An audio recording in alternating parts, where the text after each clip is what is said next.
Hi, I'm Whitney Sullivan here for RT Book Reviews, and I'm chatting with the fabulous debut author Sarah Porter about her new book, Lost Voices. Sarah, how are you doing today? I'm great, Whitney. How are you? I am doing real well. So I cannot wait to chat with you about your heroine, Luce. She is so interesting. Can you tell me a little bit about her? If you were going to say Luce's best 3 traits, what would they be? She's independent-minded. Mm-hmm.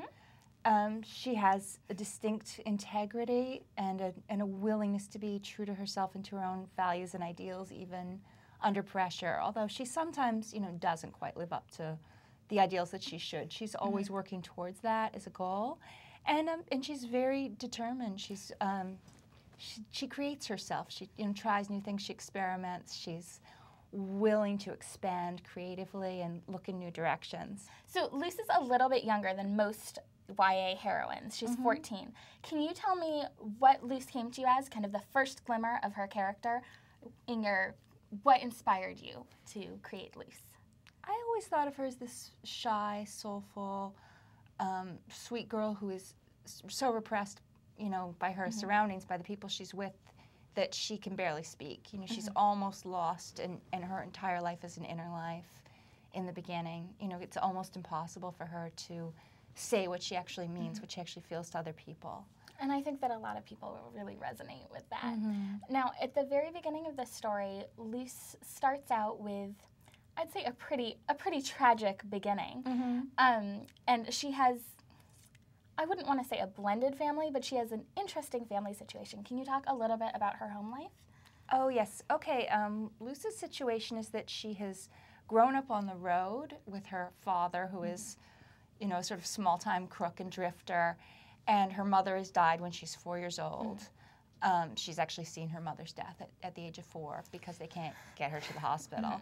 And her father, in an effort to get her more stability and, give her a real home life and change his ways, has moved up to his hometown in Alaska, taken a job on the fishing boats there, and his boat has disappeared a year before the story starts. So Luce is left with her alcoholic uncle who resents her terribly, partly because he was in love with her mother. And her scandal. Her father stole her mother from his brother. Double scandal. Exactly. So he has a very tense relationship with Luce for reasons that aren't her fault at all. She just reminds him too much of the woman he loved. Luce spends a lot of time, most of the book actually, in mermaid form. Can you tell me a little bit about your mermaids?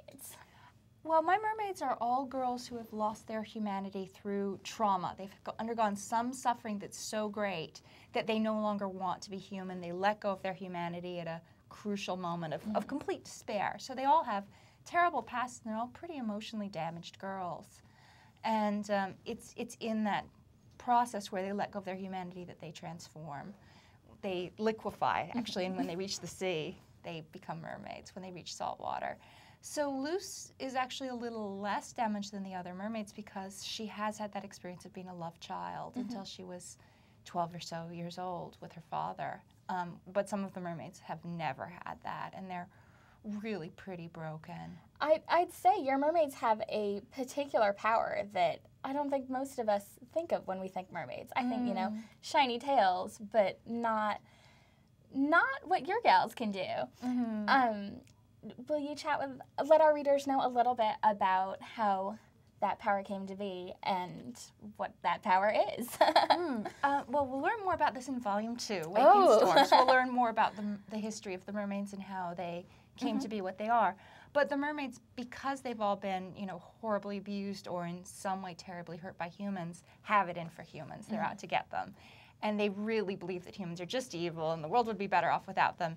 And so they have a kind of compulsion to sing to ships, enchant ships, and lure them into the rocks so they smash and everybody drowns. So these are pretty devious mermaids. We aren't talking like Little Mermaid, lots of castles. Like, these girls are, I would say, hardcore mermaids even. That's a nice way to put it. Thank you.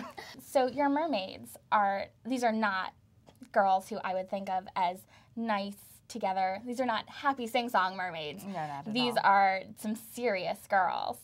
And so I think that the mermaids will really resonate with readers who have had challenges in their friendships, because you've got some serious mean girl mermaids down there. What do you think is the trait that helps Luce deal with that the best? That helps her deal with the cruelty of the Yes. other mermaids. It's her self-determination, her willingness to believe that her own values and ideas are ultimately the ones she should be following, even under extreme pressure. And even when it's hard for her to stand up for herself, she never lets go of her ideals inside. Even if she can't always express them to other people, which she does, something she still has to learn and get better at. Because that's such a hard thing to do. It's so hard to And that's really stand a up for yourself problem in a that, group. yeah, that's a problem that a lot of girls deal with today and that we see all over the news is these mean girls.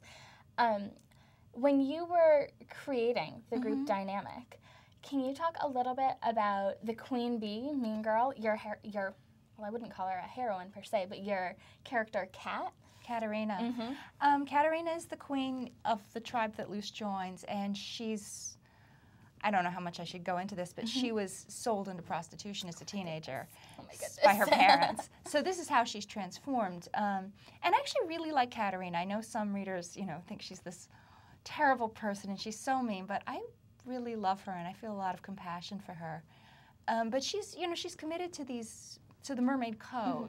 She has this strong idea that she's actually quite true to, that she does live up, well, she breaks the rules, but she also really sincerely believes in them, even as she breaks them. So she has a certain purity about her as well, but she is often unkind to Luce because Luce represents this rivalry that she doesn't, Luce doesn't even intend to. But Katerina knows that Luce is a possible rival for becoming queen of the tribe. So there's this ongoing tension where Katerina both loves Luce and wants to take care of her and yet can't help seeing her as someone who's a threat. Now, if you were able to give Katerina a piece of advice, what do you think that you would say to her? Oh, that her self-worth doesn't depend on ruling the tribe, and it doesn't depend on her beauty or her seductiveness, because she really hasn't been able to let go of this idea that her only worth is her beauty and her attractiveness. Now, this definitely, I think that advice is really great because Katerina does have her own challenge as we get through the book. Somebody else comes into their mermaid coven, or their cove, their group. What would you call a group of mermaids? They're tribes. They're tribes. So somebody else comes into the tribe that really shakes things up. And how would you suggest a girl who's, mermaid or not, deal with a nasty girl coming into a group of friends? That's a very hard situation to deal with. I think both Luce and Katerina would be better off if they were more honest with each other from the beginning of the book, which is, again, hard for both of them to do. Luce doesn't understand why Katerina has such mixed feelings towards her, and Katerina doesn't understand what Luce actually believes in, what motivates her, because Luce is keeping it secret, that she, doesn't actually want to drown humans. If they could be upfront with each other earlier on, then they wouldn't be suspicious and mistrustful of each other, and then Anais, when she comes in, wouldn't have so much power in the group. It's because Katerina and Luce don't quite trust each other that Anais is able to take so much control. And I think that's a really important message, that honesty is your most powerful tool and your most powerful ally when you're dealing with a teenage girl group dynamics. I actually think that's absolutely true. The more you can really express your emotions, which is, hard for anyone at any age, but the more directly and honestly you can express your emotions, the more power you have. I think that's absolutely true. Excellent. And this is not the end of Luce's story. You're doing 2 more books, is that correct? Absolutely. Can you tell the readers a little bit about what they can look for in the series second? Oh, Waking Storms is the second volume in the trilogy. It's already finished. It's actually been finished for a few months now, and I'm writing the third one now. It's going to be out a year after Lost Voices. I don't want to give too much away, but they're about to put the jacket copy out, I think, soon, so it's probably not too much to say that Luce falls in love. Luce in love, I love it. I cannot wait.